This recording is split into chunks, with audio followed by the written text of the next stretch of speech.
mid-lane bot as Apollo with support Hakuho, head coach McScraggs, and strategy coach Baby Zeus.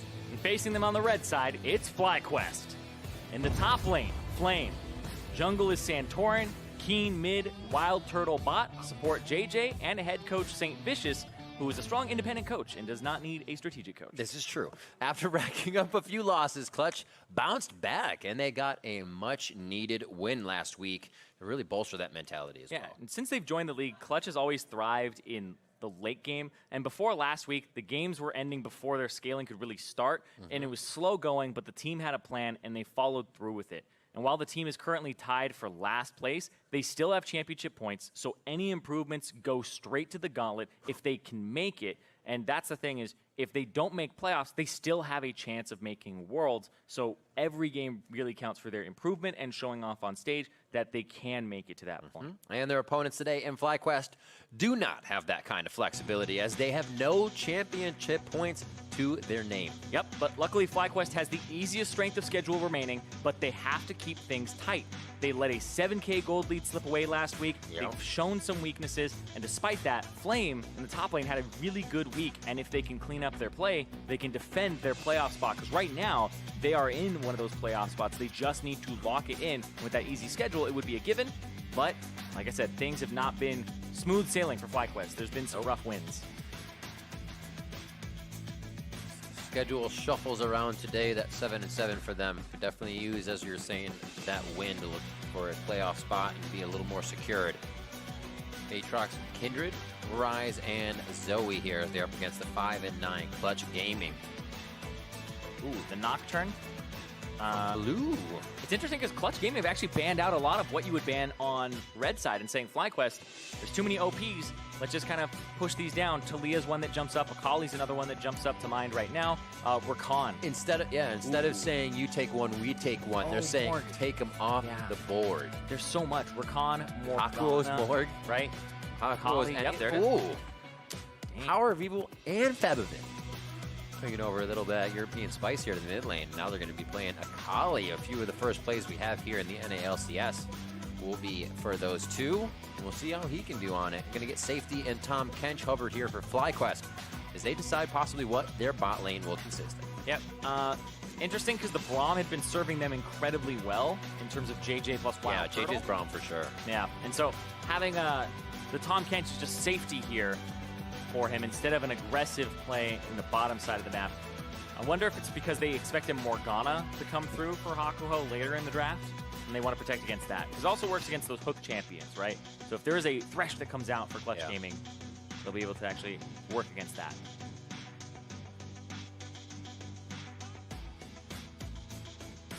Just looking at FlyQuest, kind of consistency of red-blue.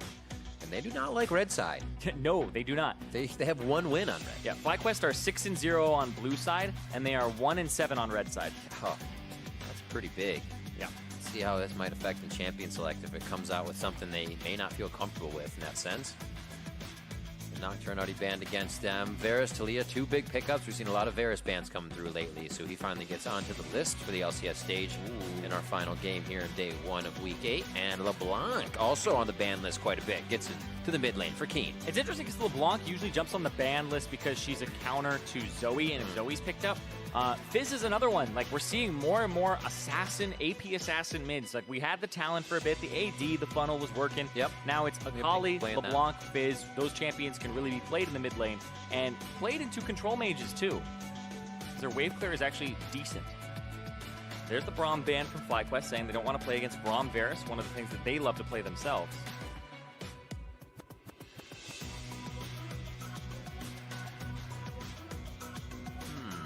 I like the initiation takeaway. And making sure that WILDTURTLE doesn't have that champion that can also pair well with the Tahm Kench. I think Jhin may be the other one that they could potentially play and force him on. Maybe Kai'Sa too. Alistar, wow, Hakuho just getting slapped around in champion select on this one. It's like, hey, take your supports away, but you're just going to get him Thresh. You're going to get something good still. Well, they're trying to make sure that he doesn't have a tanky champion, because look at Clutch Gaming's lineup. Good point. There's a Overall, no-tank jungler here for them, right? So if you go and you ban away these support tanks, you kind of force solo not to play like a Gangplank or something like that, unless you're going to make Clutch have this really squishy composition. True. Where they're running like a Morgana Gangplank as their last 2 picks. Kai'Sa might have that Gnar for solo on the top side. And they do, like you said, leave that Gangplank up. Maybe they go for it, take the damage and miss out on a little bit more of that health. The Ziggs hover. On the side from Clutch Gaming here, they have 10 seconds for this pick as they run down the clock, thinking of actually both picks. They just don't want to string themselves out there. Run it down. Is he going to switch? Yeah, he's going to switch. Oh, they do take the Gangplank, so it's quite squishy across the board. Now a support coming in for Hakuho here, as this is just going to be a fighter-style team so far that we're seeing. Could put the Shen that's still on the board, a little bit of tank, a little bit of safety for the team, but not so much Hakuho initiation. Yeah, I would expect something like the Morgana here for all the squishies, make sure they don't get caught. Oh, Pyke. Okay. Damage for damage. Okay. You want some damage with your damage? And it looks like we are going to see on the side, Rumble, a little more power coming in. Rumble not locked in. He's going to flip around, and we'll see. Rounding out this composition, they could have Mundo or Cho'Gath on the top side, as we saw the bans really focusing It's the Flame. bot. It is Flame, and he is going to set that top lane ablaze with Rumble as he locks it in. Yeah, he's been playing way more carries his last 3 games. His last 4 games, or 5 actually, he was Gangplank, then the Mundo, that's the one that's the outlier, but his Gangplank, Kennen, Gangplank, Rumble. Love the cannon. So playing a lot more of those carries in the top lane.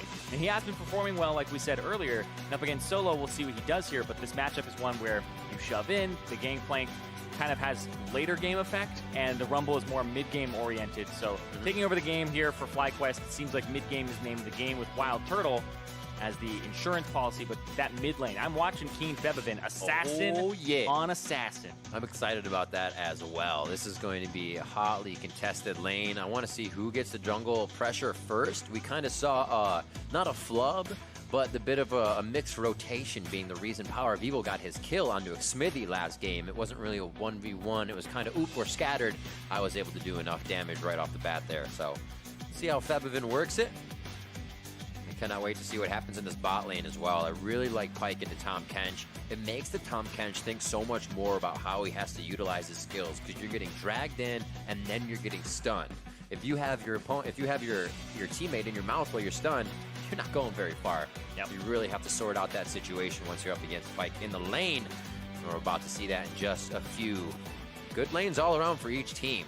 Let's say you could have a win in each one, so strength is there. Who can come out into that mid game? It's going to be Clutch versus FlyQuest. We are on the Rift for your final game of the day. Dematerializers for Keane, so he can push in that lane a little bit more. Yeah, Akali's big weakness is being melee and having very low wave clear until level 9. And different skin this time. Dun, dun, dun, dun, dun. Naruto run. And the walk.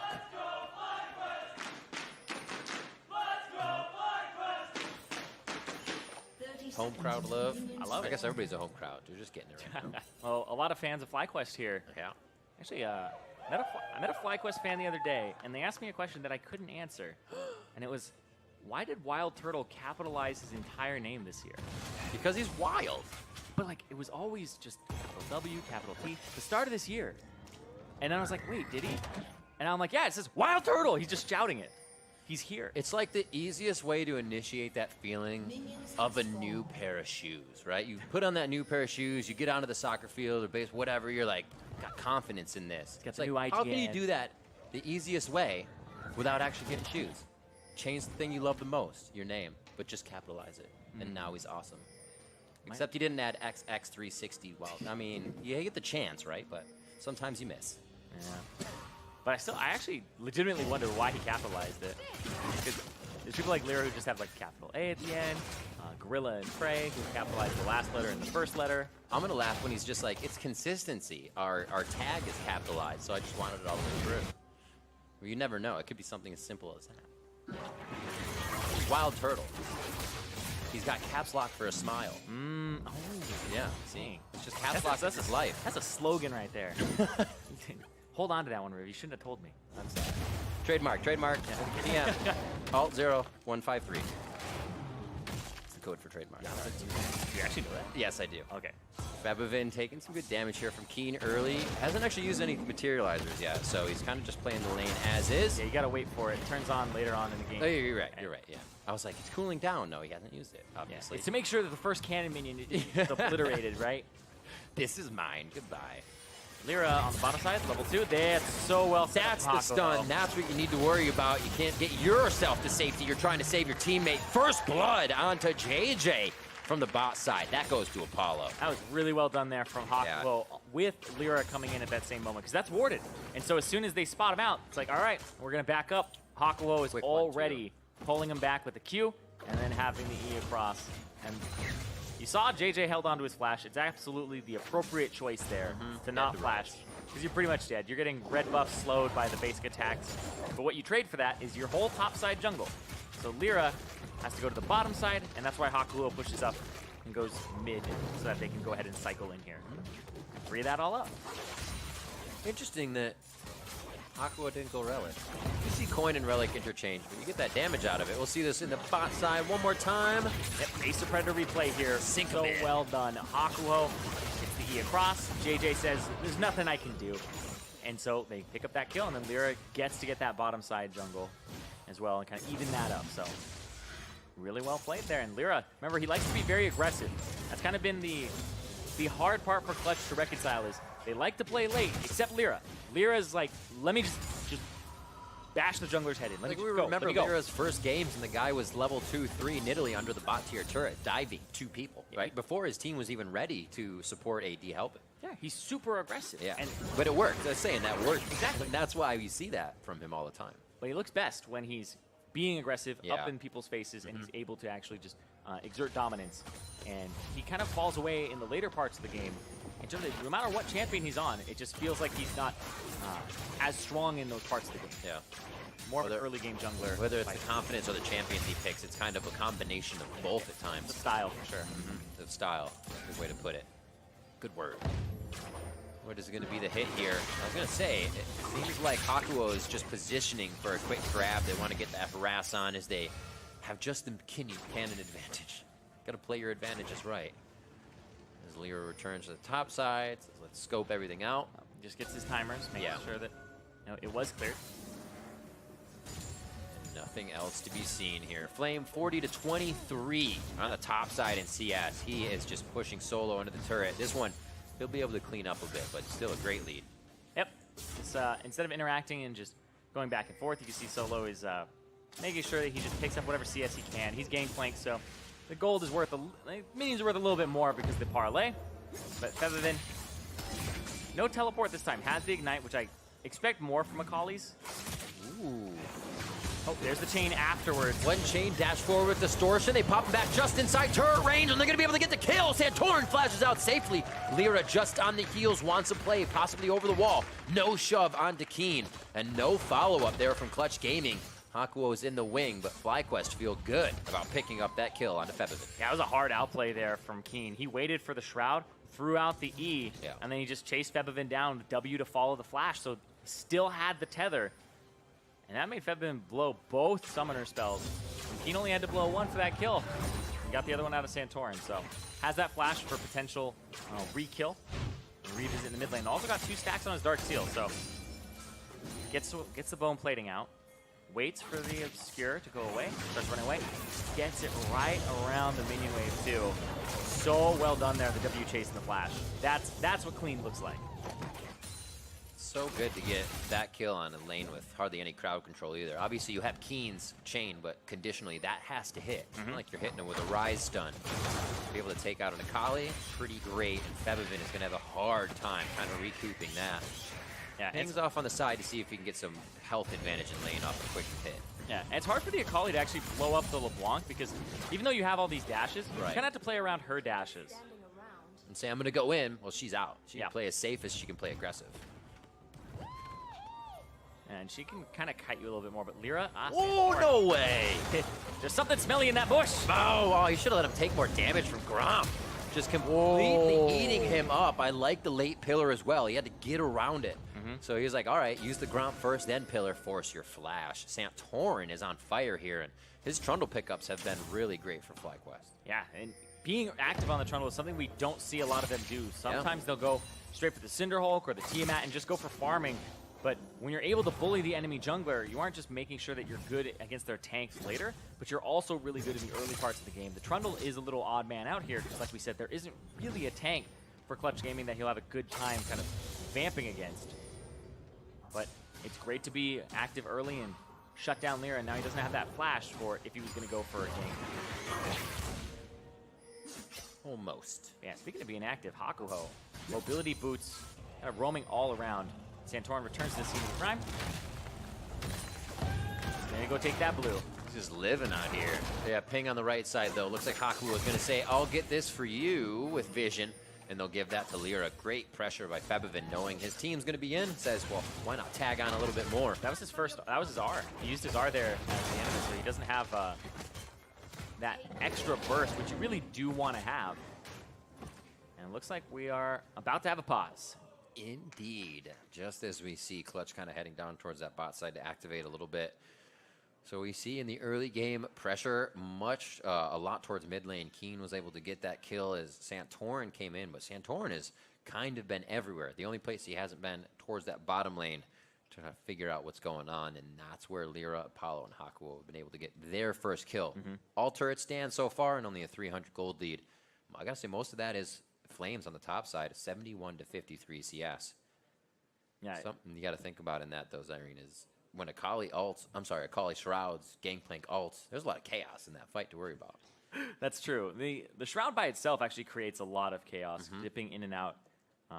It feels like, because you can extend the duration and make it 8 seconds. Right, from 5 to 8. From 5 to 8 seconds. And if she's dipping in and out of that, like, just for context and like a reference point, like Azonia's is 2.5. So it's already twice as long as Azonia's if she wants to stay inside that thing. So it's so much protection for an assassin to just sit around. And you make it almost 3 times, a little bit over 3 times the duration of Azonia's.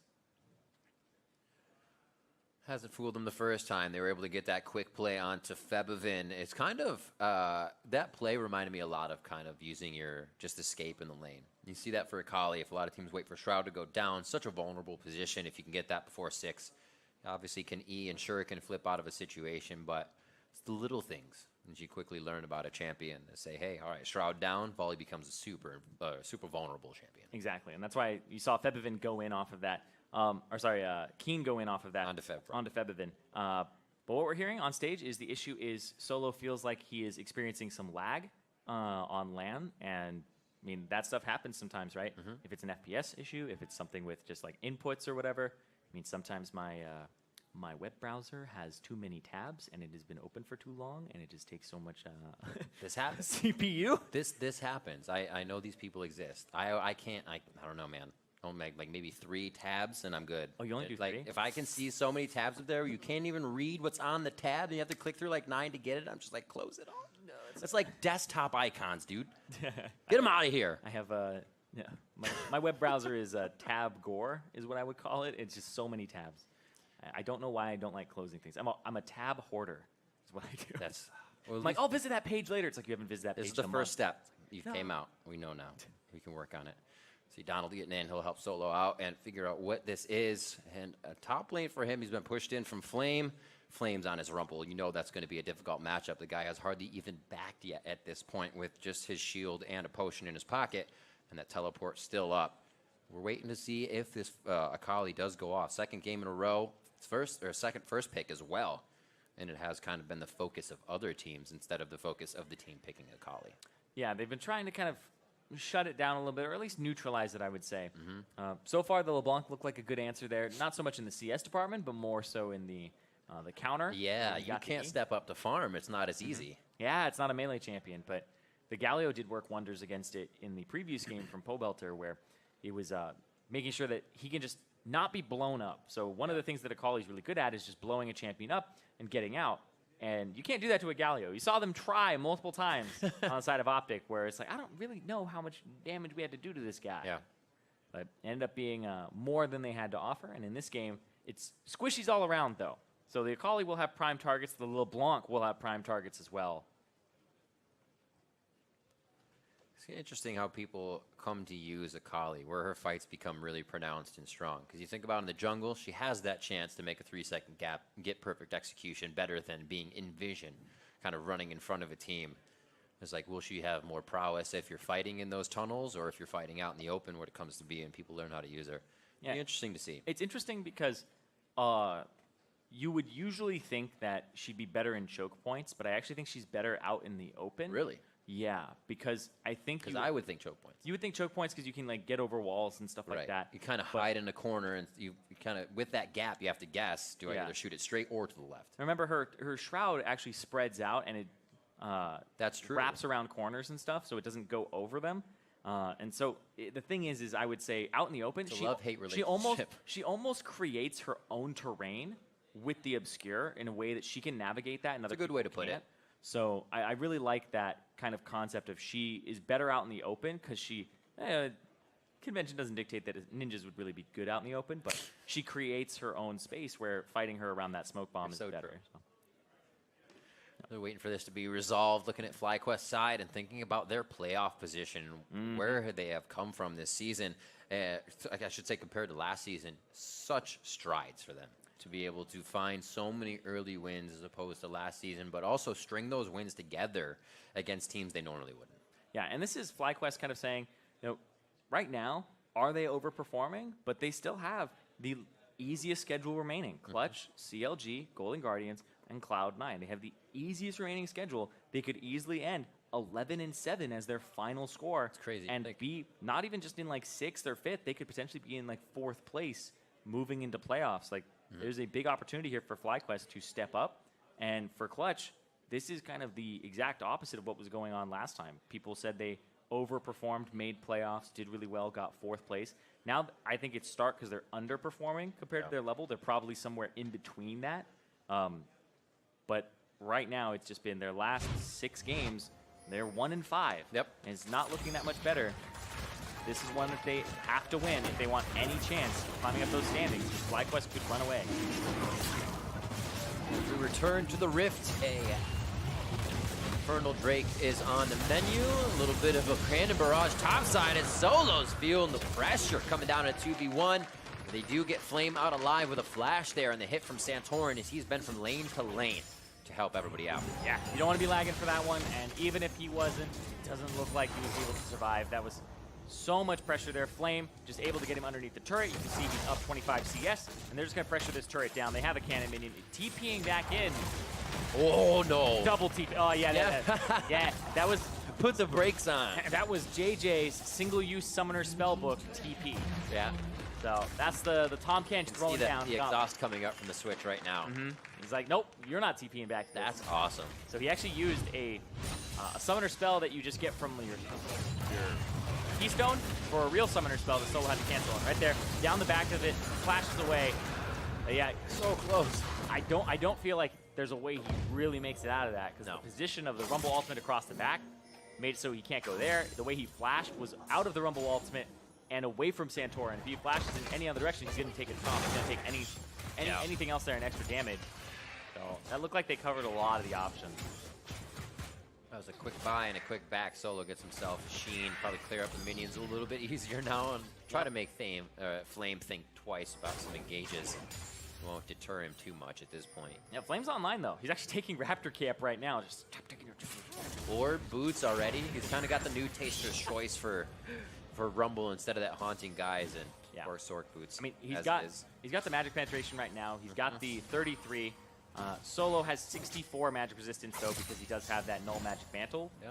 So it's good buy here from Flame, and I like that when he reaches these mid-game team fights, you see other people are having an index on magic resist too. You see Febiven with a very early Hex Drinker as his first item. He's not even going towards the Bilgewater Cutlass or anything like that right off the bat. Just survivability versus Keane.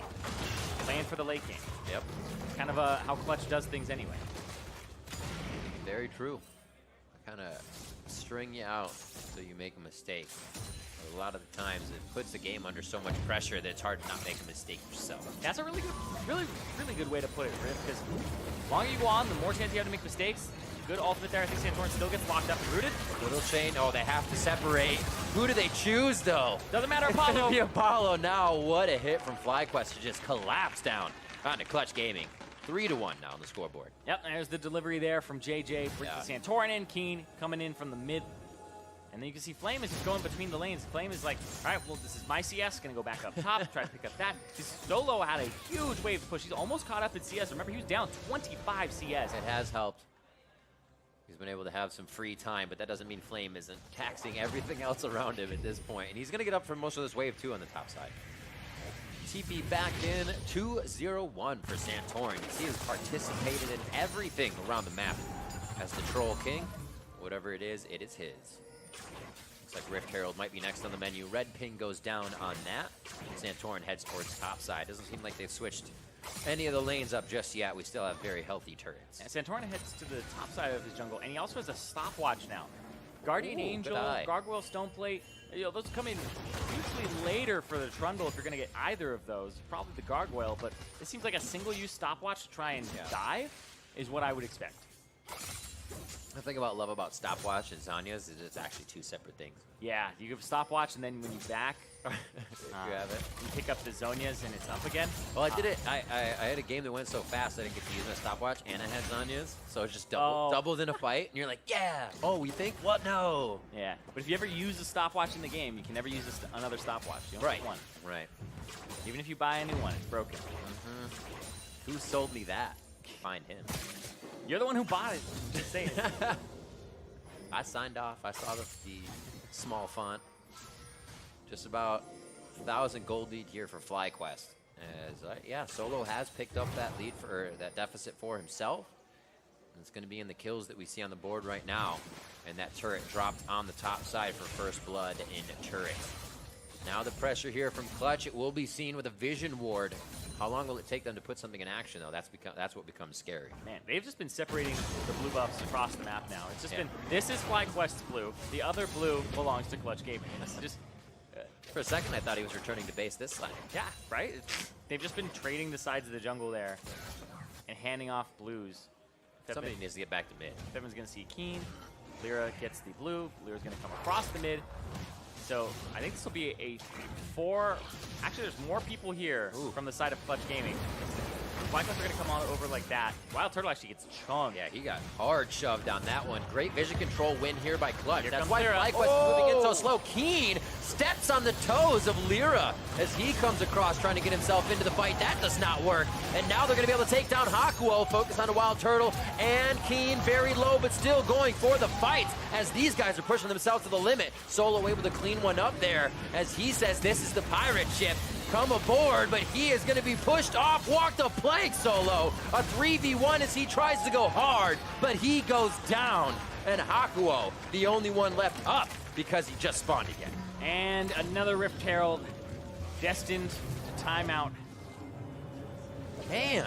Picked up by Solo at the end there. We'll see if somebody can actually book it over, but right here, LirA tries to come in. Keane is on point with knocking him off. And then he's the first focus, and LirA can't flash his own wall at that point. LirA, yeah, he's seen it. He's seen that ward sees Keane the whole time. Stopwatch, flash not able to clear it, stuck in the wall, knocks him back. Feels bad, man. And then the GP ultimate to try and make it so that they... I actually wonder if he meant to go over the wall. I don't know. Because sometimes you go a little too far. That's Mr. Owl. Because maybe he wanted to R and then passive basic attack. May have actually overshot it there.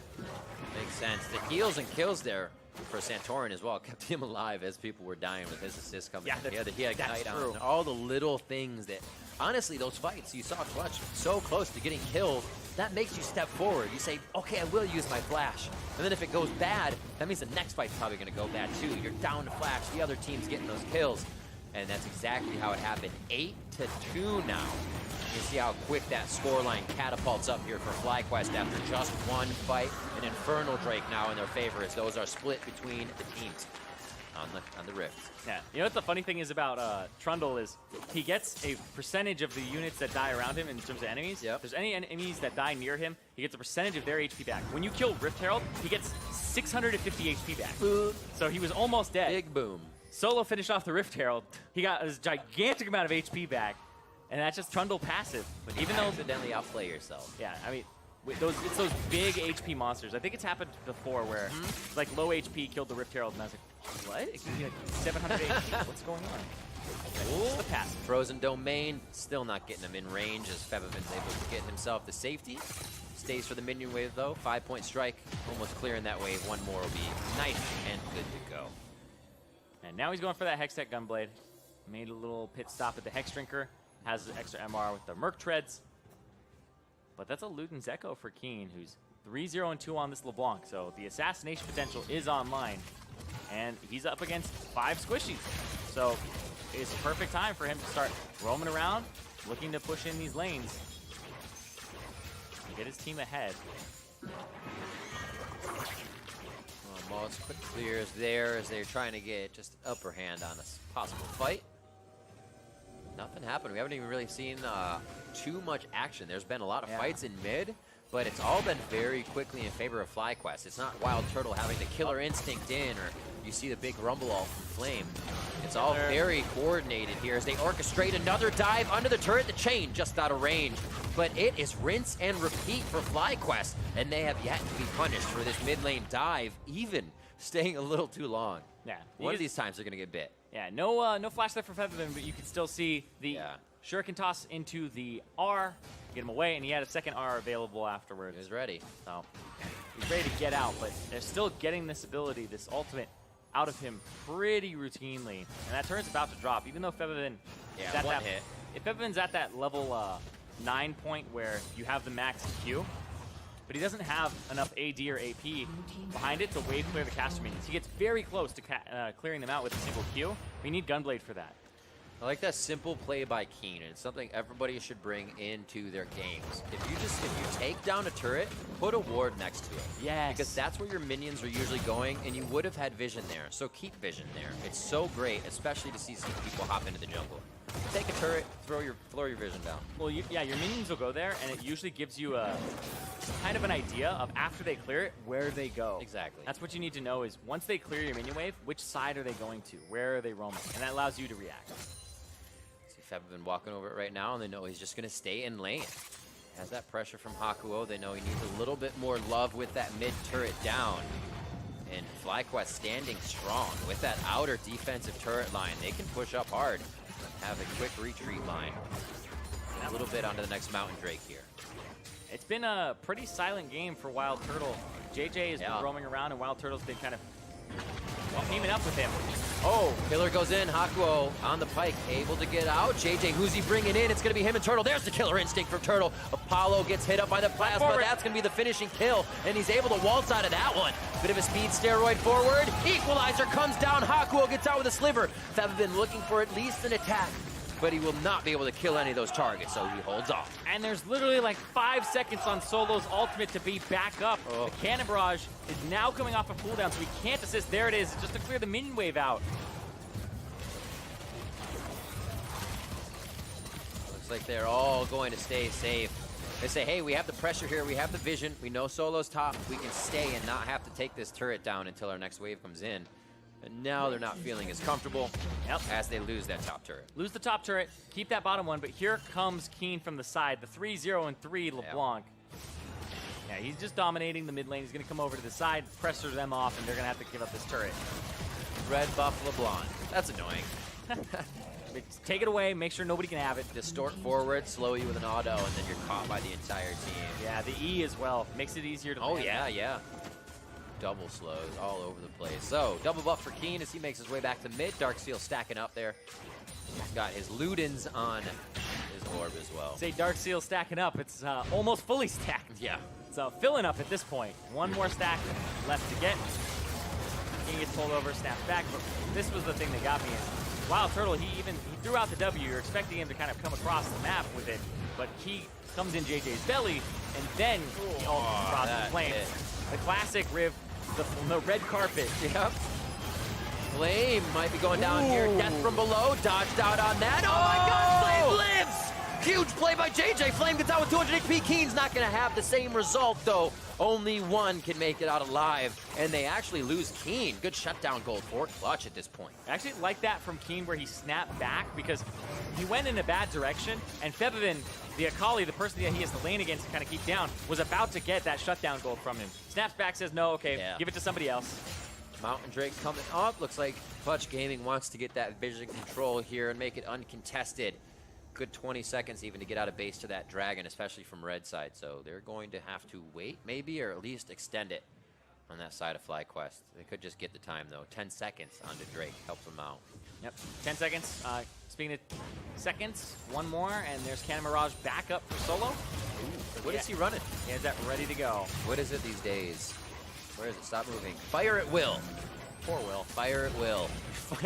Poor Will. He didn't do anything, man. Cannon Barrage's rate of fire will increase over its duration. It keeps the slow persistent. Yeah. Which is the big reason that you want it in the team fights. It's also, it increases just the number of waves in it. So I believe it's also technically more damage too. So I believe Fire at Will is usually the one people go for, followed by Death's Daughter. Sounds pretty great. Yep. And this will be the second dragon here for FlyQuest. That feels good. Mountain and Infernal. All the stat buffs that they could want in terms of doing damage. As we see this fight onto Flame that caught him out, where Clutch had the upper hand. But they don't kill him though. Flame had the upper hand. Dodges both Apollo's Q and the death from below. JayJ comes in, says, thank you very much. I will take that snack and get right out. And then Keane, he was walking towards Febiven, and he goes back and gives it over to LirA on the Taliyah, and no assist to Febiven. I only wish that JayJ stayed pointed at the fight. That way it just like caught burning fire out of his mouth. Oh, yeah. From the flame. It's actually coded to do that. Yeah. It was pretty funny to see. The rumbles in his belly. Just that's how you make Bellows breath. It is true. It's true. We got to combine a few to make something great. 10-3 as the kills keep mounting for FlyQuest with hardly any answer from Clutch. They've been able to do a good bit of damage to the map. They have to find a way to take FlyQuest members off to really get through that front line. Here it's just to clean up the wards first. FlyQuest actually has a very good defensive ward line, so it's not like Clutch can take these fights any farther than the front turret. Yeah. And FlyQuest, it's going to be interesting because their dive is decent. They can use the ultimate from the Rumble and then have somebody follow up. It's basically siege into dive, but it's pretty hard pressed. There really isn't a true tank on the side of Clutch, so Santorin gets to run around and use the Gargoyle Stoneplate that he completed to impose his will on the game if he wants to dive. But you have to watch out for all these squishies, and that's why I'm looking at something like WILDTURTLE. Although it's a squishy Kai'Sa, he has the stopwatch, he has a Tahm Kench that has Knight's Vow, and he has a Tahm Kench that's going to eat him up anyway. So killing WILDTURTLE is going to be difficult. Throw in the fact that he has that invisibility on his E. Yeah, it becomes very tricky to nail this Kai'Sa down, and you have to land something like the hook, like the stun, or get the Chain of Corruption onto him. Like, cool. A little back and forth there as they test the waters between Turtle and Hakuho. All right, so no bite though. Febiven has the Gunblade completed, still respecting Keane, and I think that's a situation where you go, I don't want to test this. Because once you damage check the other person and you're committed to it, one of you will probably die. You just have to figure out ahead of time, do the math, quick math in your head, figure out who's going to die first. And if it's you, well, shouldn't have done it. So people don't like taking that risk. Shouldn't have done it. Yeah, you ever walk up to somebody, hit them a few times, you go, wow, you're strong. I'm so sorry. Like, back up. Yeah, after you buy an item, you want to see how much damage you do. It's usually when you get taken out, too. Yeah. Team, just you get a lot of question mark pings. It's something you think about all night. It's, yeah, goes bad. Goes bad. Here, that's what they're trying to prevent. Obviously, Clutch knows you're behind. Even if they get a core item right now, it's in hopes that it can be used in a mistake that FlyQuest puts forward. Here they go towards the bot side of the map. Even with Baron up, I don't think they're going to put too many people towards Flame. They're just giving him the vision to be safe if he gets any farther past River. Setting up the map here to spread Clutch Gaming thin. Try to make some plays. No vision on a Baron for really anybody right now. Yeah. Lacking. Got one ward there for FlyQuest that's kind of tucked under the Baron. Oh, Keane. I like Clutch how they're moving up slowly, though. It's not to just try and take out Keane. They say, let's put our wards down and make sure we're not going to get collapsed down by FlyQuest. They're so quiet right now. It's got to be intense on the rifts to say, yeah, everybody's in that brush, or that brush, or that one. Good rule of thumb to live by. Yeah, but you can't be paralyzed by that, because that's true. It could literally be in every brush that you don't have checked. It's a really good point. Kind of like, do you want to make that call? No. Well, we got to do something. Silence is chaos. Yeah. You really need to keep continuing to put something forward. Here we see FlyQuest saying, all right, now it's time for a little bit of that Baron vision. They start to feel comfortable of vision they can protect. Push down that mid lane a little bit more. Yeah, these turrets on the side, Clutch Gaming need to kind of get that out of the way. Get that bottom tier 1 turret, threaten the mid. They do have Taliyah and LirA can set up some of those walls later on, but you need to find enough of a push here. It doesn't look like Solo's beating Flame or that Febiven is beating Keane. So you kind of just slowly lose the 1-3-1 to this team. And I guess they're trying to play for a little bit of scaling then, or believe that they scale on the side of Clutch Gaming. Granted, that's how they always play, regardless of what composition they have. Play for late. Interesting. Aha. Oh! Very hard onto Febiven here. They see Hakuho on the side. They're going to go full dive. Missing the plasma. Doesn't allow for the killer instinct follow to do too much. And they actually go rock on. Febiven lives, but he wants to fight across the base gate. LirA with a great shove here. And now they have FlyQuest in retreat. The follow of Weaver's wall actually cuts off Clutch. They're forced to destroy the wall and cannot follow. Oh, LirA, that was, oh man. You could have got more flashes. You could have just put up a wall and stopped them all. A little too short. You can't be hasty about building walls. You gotta think of the logistics of it. Man, big catch there, or a big break, I should say, caught by FlyQuest to get themselves to safety in what was going a little too hard. They've been doing a great job at taking a turret, getting out, finding that advantage, saying we're okay with that. Even after we saw Febiven get away, they still went for that dive over and over. Yeah, but you saw the slipperiness there that the Akali has. The flash, the Absolutely. Keane, then he R'd after the pillar went up, got to the other side of it, and then 3 seconds later, second R, and able to have the Twilight Shroud back up after the use of the stopwatch. So I think he'll get Zhonya's next to save him there. And it looks really good, but I like that. Step forward. Don't step forward. Aha! Womp womp. That chick is up, get out! More top sandwiches.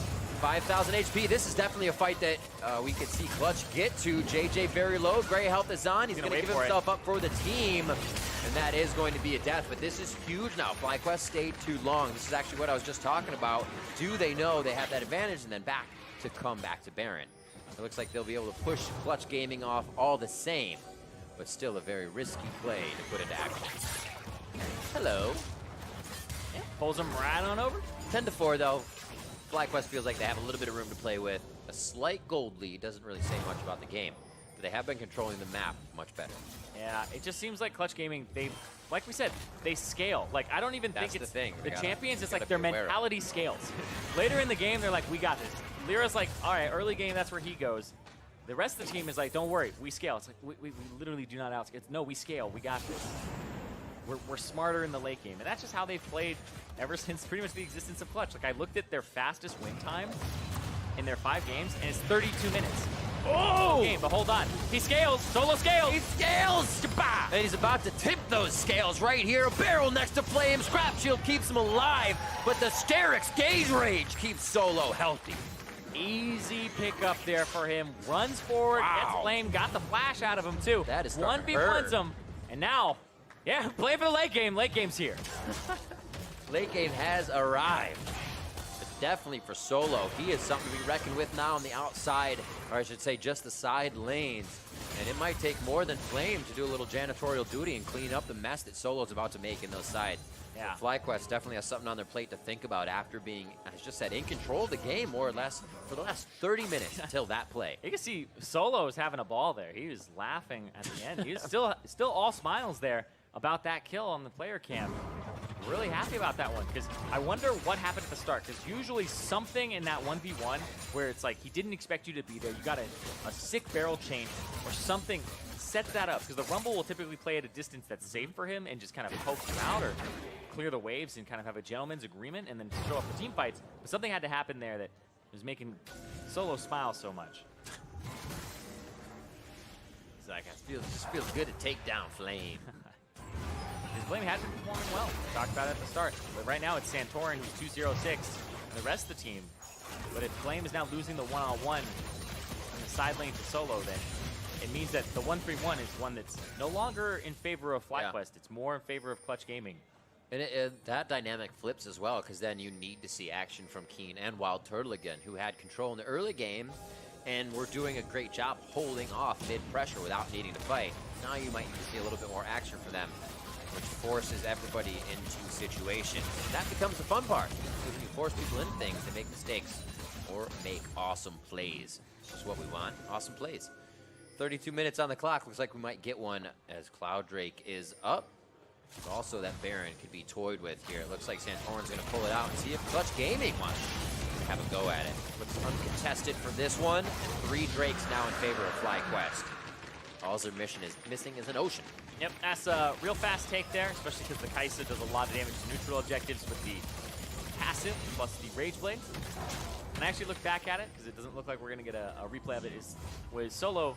It looked like Flame face-checked him when he was almost overheated, had a barrel blow up in his face, then Flame overheated himself, so he can't actually do anything, and he got double barrel chained afterwards. So he basically ate 2 barrels back-to-back while being silenced. So the one-on-one, that definitely goes in your favor there, where I think Flame uses something like a scrap shield, or misses the E to actually start it off and overheat himself. Barrel in the brush, not there. Interesting. Flame says, I am not, or I'm sorry, Solo says, I am not alone. You can see the Yo move being used immediately as the lane gets pushed up. Well, now he can see that Turtle's there. The pro tip that you were given of ward the lane, it's warded in the middle of the lane. They just saw a WILDTURTLE on the bottom side. Take it down, ward it. Makes sense. Keep that vision, keeps himself alive. Teleport's up for him, so if he actually needs to get anywhere with the team, it is possible. Same for Flame. Things are getting very, very tense here on the Rift for both teams. And FlyQuest, knowing how much that playoff position matters to them, is also looming in the back of each play, which kind of makes it that much harder to have a clear mind going in. And FlyQuest have that easy schedule remaining, but it could go either way for them, right? The season has been all over the place. In Clutch Gaming, if they start surging at the end here, and right now, I think this game is actually hanging in the balance where Solo now has all those items that he needs. He has the Storm Razor for the guaranteed crits against these squishy champions. He's going to start rushing up. Death's Daughter, fire at will there. A javelin or piercing arrow missed by Apollo. No chain of corruption to follow as there's enough speed to get out. And FlyQuest has diverted most of Clutch towards the bot side. The teleport now coming in from Apollo as he tries to get himself close. LirA has the Weaver's wall. He can decide where to cut it off, and it looks like it's going to be right in front of the Baron if he wants it, or inside the pit to take damage. LirA cooking up Zanya's stopwatch onside equalizer. As nobody's engaged just yet. Turtle! Oh my god, Turtle to the backside! Threads the attacks in! A 2v1, he stopwatches now to pull, clutches eyes towards him, stays alive! Ignite goes down and he keeps himself alive! What a play from WILDTURTLE! Febiven in a 2v1 as they're able to take down Santorin at the end of the fight. Clutch is starting to clean up, but the Baron needs to stay on members of FlyQuest, and that's what they have solidified. 4 members make it out so far, but they are running into Solo, and Clutch has a possibility to re-engage. The flash from JayJ may have done it all. The fight diffusing with the last few shots from Solo, and it looks like they may actually want to get back in. Flame says, pull me. Flame spit her out, and he's actually overheating.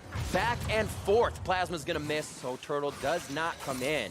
But oh my word, nobody knows when to stop these fights, and it's great. Yeah, it's an incredibly hectic fight. It was hard to see what Febiven got in terms of a piece of that fight, but the equalizer comes down. LirA can't really do anything. If he moves off of it, he has to move forward because the pillar behind him perfectly set up there. And then LirA almost dies. WILDTURTLE goes in off of the W, and then Hakuho doesn't quite land the ultimate here. Aims a little bit too... Ooh, it's where WILDTURTLE used to be. The flash came out off to the right. Hakuho was not able to nail that one down, because if he had that ultimate still up, that's potential to kill Flame. That's potential to get another reset too. Man, it feels so good to go in the air, but there is hang time to death from below. You can get out of that ultimate. Yeah. The flash from WILDTURTLE was a little bit before it, and then Hakuho put it in, but wasn't going to land true. And that's still, like I said, it's hard to kind of stick on WILDTURTLE here. The invisibility, the fact that he has the ultimate, and then he has the Zhonya's to boot. And a Tahm Kench. The Tahm Kench wasn't really there that time, but still. WILDTURTLE gets to dive in, play that style. It's funny because when Kai'Sa was designed, it was with the idea of, you know, marksmen don't really get to live out that fantasy of diving in the backline. Like, you can play Corki maybe, and then when you have the package, you dive in, and you get 2 Valkyries, so you can go in, be crazy, be a daring bombardier. It's like, what are you doing? That's what Kai'Sa is. That was the definition also of WILDTURTLE.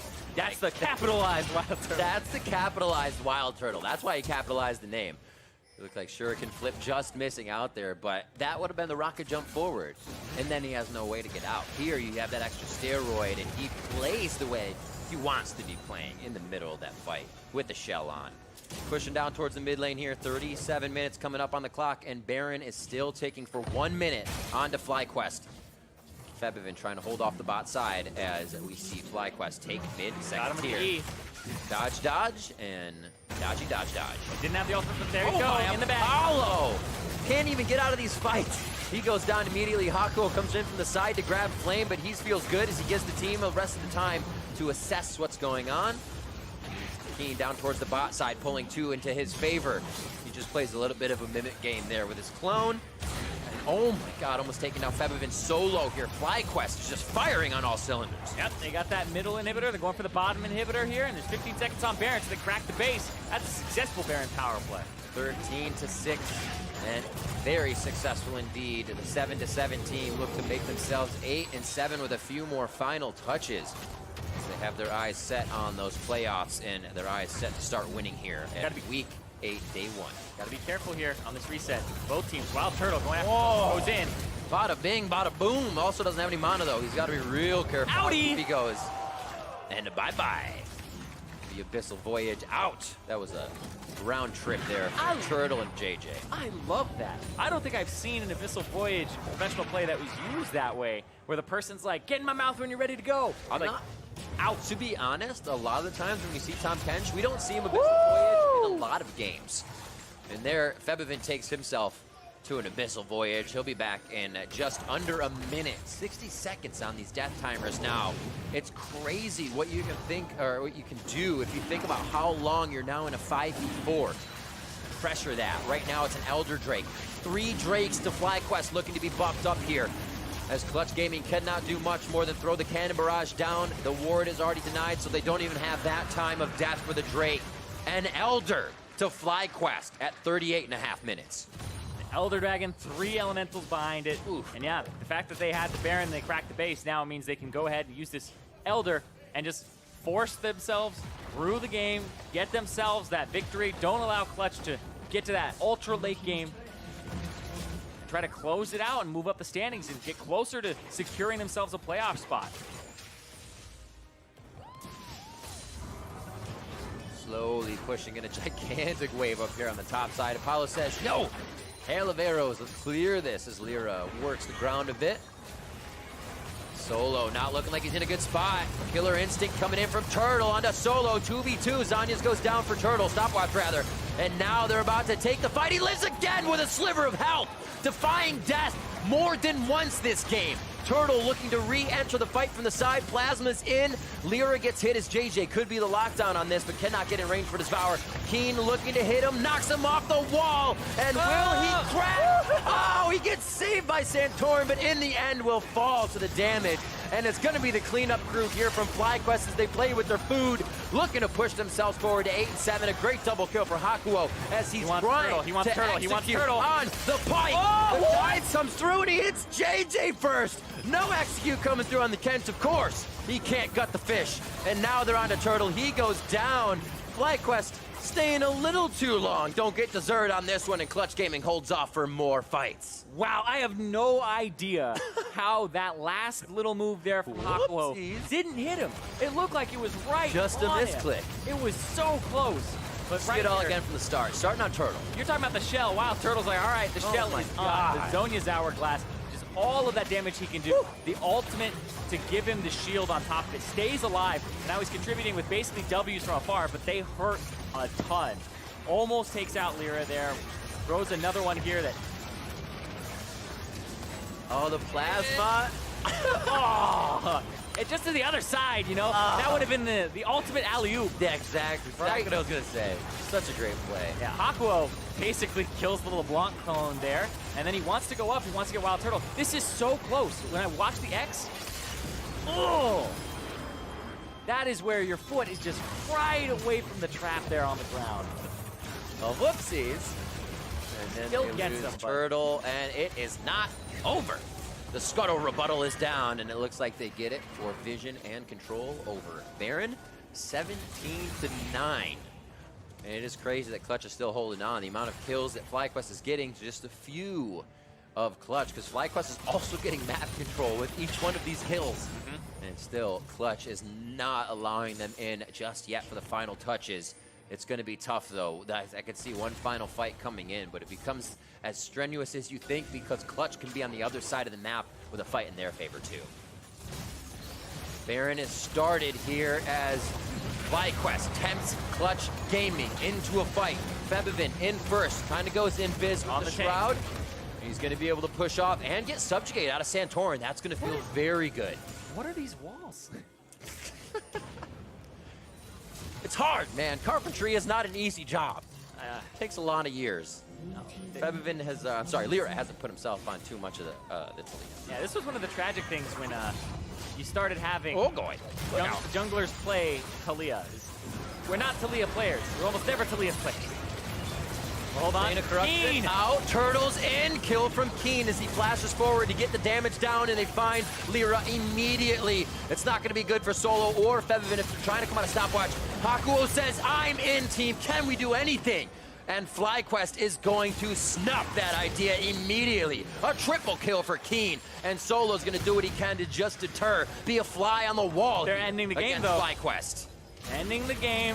WILDTURTLE, JayJ, Abyssal Voyage again. Perfect usage of that ability all game long. They're going to close this one out. In and out. Imagine if you also had a Rise on this team to round warp around. The global team, the Globetrotters of FlyQuest, back and forth, coast to coast, take the win over Clutch Gaming and push towards the playoffs. That moves them to 8-7, and they still have that remaining schedule that looks rather easy for them. Yeah. CLG, Golden Guardians, and then Cloud9 is the kicker. Cloud9 is the difficult one that they have remaining, but otherwise, they are in prime position to get themselves into the playoffs. An extra happy Turtle this game. Very smiley. The caps lock smile is all on in caps lock cruise control. Hugs around. Great game from the last on your screen there. Febiven and the rest of the team doing what they can at Gangplank on the top side, almost scaling to where they needed it. Man, he was putting the sting down, but he just only could do it if he was in that 1v1. He didn't have too much on the board to think about, and that's what FlyQuest kept doing.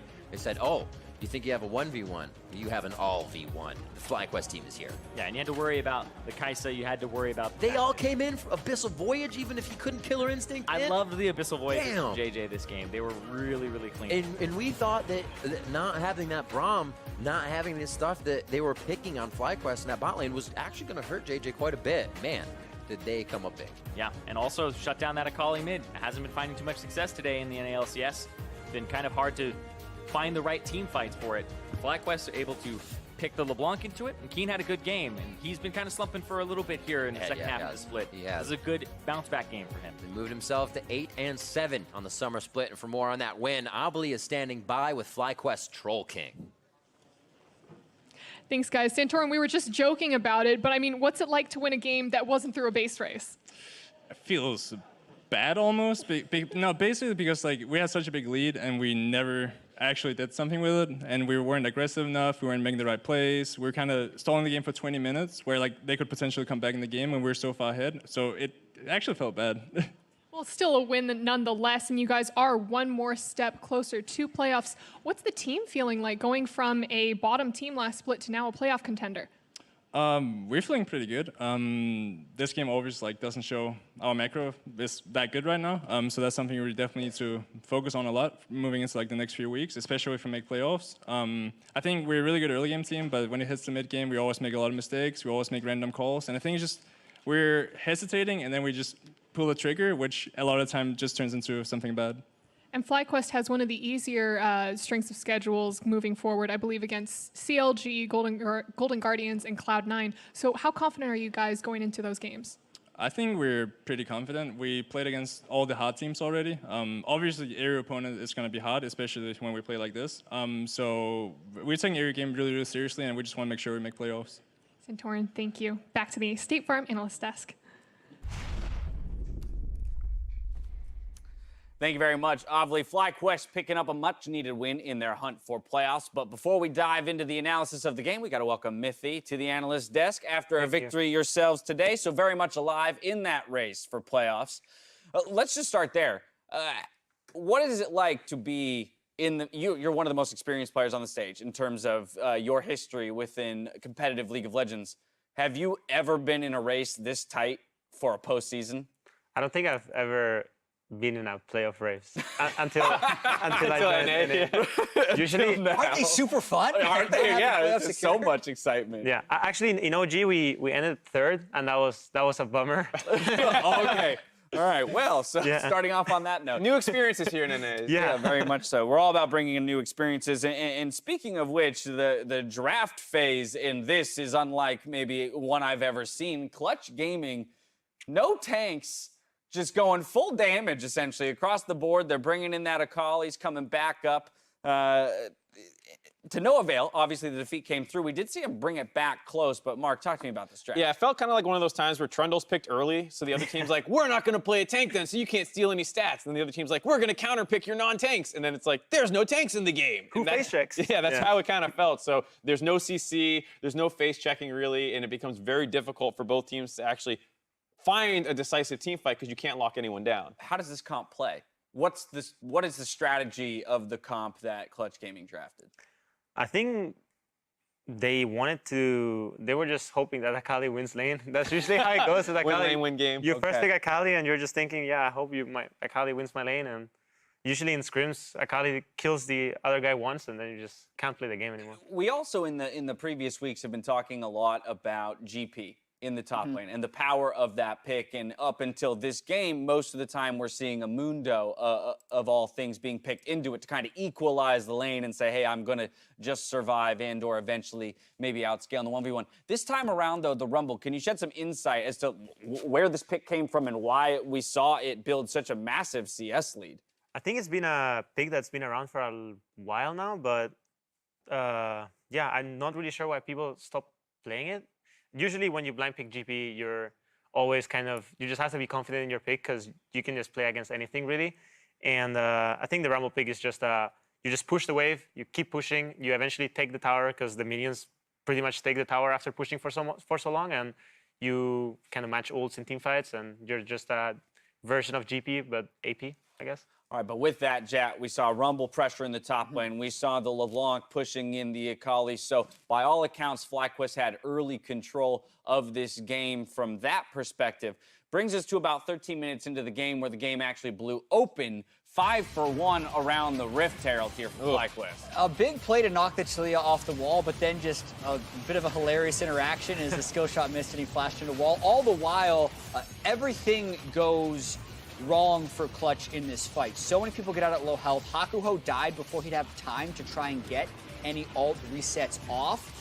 And you can see they just can't quite get the last hit on anyone. It looked like the game was over at this point. They got the Herald though, so we're... They did get the Herald. Yeah, oh, they did pick it up later. Yeah. I mean, they didn't pick it up, but at least the other team didn't get it, so... Yeah. That's what kept him in the game. The moral victories. It's the moral victories. Yeah. I think Keane's LeBlanc was a good thing to see because he's always the guy who has like an answer to something. Right. And the fact that he was able to pull that out versus Akali, where a lot of people, you heard Pobelter in his interview being like, yeah, we're not really sure what's good into it, but I'm pretty sure Galio's good. Keane felt like he knew the LeBlanc was good, knew how to play the matchup, and was landing chains. I was going to say, I wanted to point out, just because earlier we had the, the Akali tips and tricks from Mark, but Mithy, you pointed something out that I hadn't necessarily thought of, the interaction of Corrupting Potion and the Shroud. Before I am actually not sure.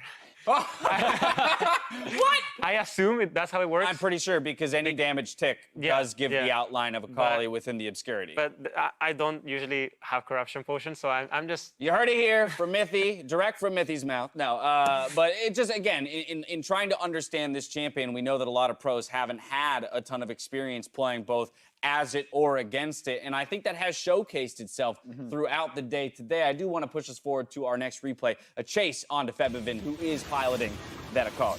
And this replay kind of highlights what we were talking about with the difficulties of both team comps, having a really hard time just locking anyone down. And yes, Akali is notoriously slippery, but even then, once they do fail to lock down the Akali, and it's Clutch's turn to time to turn around and try and punish them for this, nothing happens, and both teams disengage, no kills. Yeah, I think just overall FlyQuest had a hard time kind of getting onto anyone in the team in Clutch's game, like on Clutch, sorry.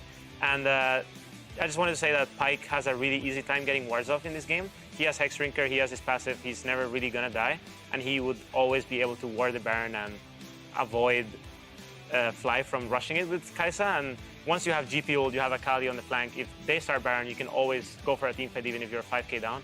So I think that was the biggest issue for FlyQuest, why they couldn't end the game. Santorin was talking about it earlier, but I think it also had to do with them not having hard CC to lock down Pyke. Yeah, I agree with that. And we also talked a lot about Varus this game because there's been a debate previously about lethality Varus versus attack speed Varus. And this is a situation where maybe Apollo going lethality Varus makes Clutch win the game. It would have made their laning phase better. It would have made their wave clear easier. It would have made their Baron contest easier. And everyone except for the Trundle on that team was squishy, which is where lethality Varus can actually thrive. And you can never really compare because they play so differently. But against that team comp, he could never step up to actually repeatedly auto attack. And I think lethality Varus could have won him the game. Again, I think a lot of people are going to look back on that draft and wonder if there was something else Clutch could have done to give them a few more tools, to win this game. Again, they really stuck in it, and we did see the gold graph kind of swing back towards them and give them an opportunity to win. Mark, final thoughts? No, just much the same. I think there were a lot of decisions in this game. Why are you going AP Kai'Sa build when you have AP solo laners? There's a lot of head scratchers that both teams are going to look back on and not be very happy about. Yeah, I agree with Jad. I think the lethality Varus thing is actually a really big thing, and it would have been pretty game-changing. Well, there you have it. Yeah. Unfortunately, it didn't come through for Clutch Gaming. Now, as we wrap up the day, let's see where teams rank as the playoff race heats up. So far, Team Liquid are the only team to secure a playoff spot by hitting 11 wins. That means 100 Thieves could secure their spot tomorrow, but no one is technically locked out of the postseason quite yet. Of course, as we mentioned, the definition kind of forming in those top 3 slots, but still very much a tight race for 4 and 6. Yeah, that's where the bulk of the teams are kind of grouped up here. There's the clump at the bottom, a couple guys. Not mathematically out, but not still very much looking from the outside in. Yeah. What we're really seeing that clarifies is that actually Clutch, Counterlogic Gaming, and Golden Guardians all falling down. Because there was a point where pretty much all those guys were 4 and 6 or better. So since then, every single one of those teams has gone 1 and 4. 1 and 4 at least. So that's what's giving us the clarity, which means it's basically TSM, Optic, or FlyQuest that are all just going to fight for playoffs, because only one of those teams doesn't make it. And you think, but you didn't include Cloud9 there, even though they are tied with FlyQuest. For whatever reason, it feels like they're in. You have the comp. Yeah, it does. There is kind of that pervasive feeling, but is that mostly attributed to the recent success and the dominance? Giant win streak. Right. Yeah. The dominance. What's their win streak? What is their win streak right now? It's 7. What did we say? They went from 2 and 7. Oh no, their win streak is 5, but they're 6 and 1 in their last 7. Oh, wow. And 7 and 2 in their last 9, I think. Yeah. So. It's a lot. It's a lot. Definitely, yeah. It's a lot of wins, Smith. Yeah, I'd say they're also most likely in. How are you feeling? You feeling confident? I mean, yeah. I feel like we can make playoffs at the very least. Let's try that again. How are you feeling? You feeling confident?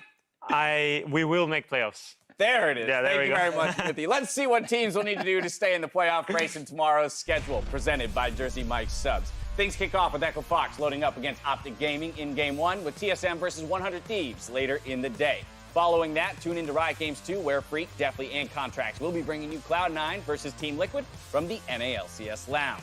Now, if you missed the EULCS this morning, stay tuned after we say goodbye for the Saturday rebroadcast. With that, I got to thank Mithy once again for joining us. It's been a pleasure. Now for myself, the casters, the entire live broadcast crew, thank you for watching, and we'll see you tomorrow for more of the NALCS. Good night. Bye.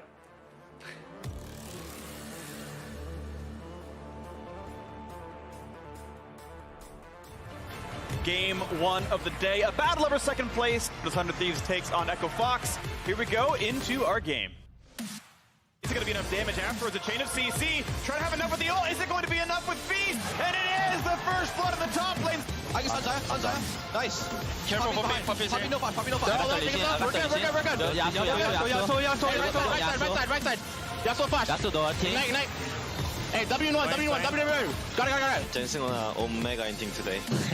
Hunter's in the mix, gonna find some damage. Flabber gonna ult to stay alive, and did not get back in the Lamber's fight. Kill Varus. Maybe got him. Nice. Cloud9, rampage continues for them. We're C9 now, by the way. That's what Wilder wants you to do. We're actually C9. It's gonna be hard lane phase, but if we have Blabber and Licorice and Jensen. Omega low. Pick me Silly and Kindred. Fast damage coming in. Oh, leapfrogs on Huhi. Bjergsen back and forth denying vision with the pig. Flash and Trist. Nice. We go to Baron. Gets the Shuriken flip back in, and he gets the damage out of Twilight Shroud. Look at their duo. Get their duo. Him dead. I'm looking top. Nice. Okay, like 3/4 on cooldown, but they're still going in for the fight. Impact, and Ole's in with a grand entrance. One second, I'm gonna pause. Yeah, there's a bug here. We cannot talk. What's going on? There's a fly on our face. It's on top of you, Trevor. Oh, wait, we cannot talk about the game, right? Got him? Hey, TP the flash. Varus no flash. Going TP. Yo, they got Herald. They got Herald. Yo, don't let him get it. Don't let him get it. Okay, nice. Death from below, dodged out on that. Oh my God, Flame lives! He's about to tip those scales right here. A barrel next to Flame.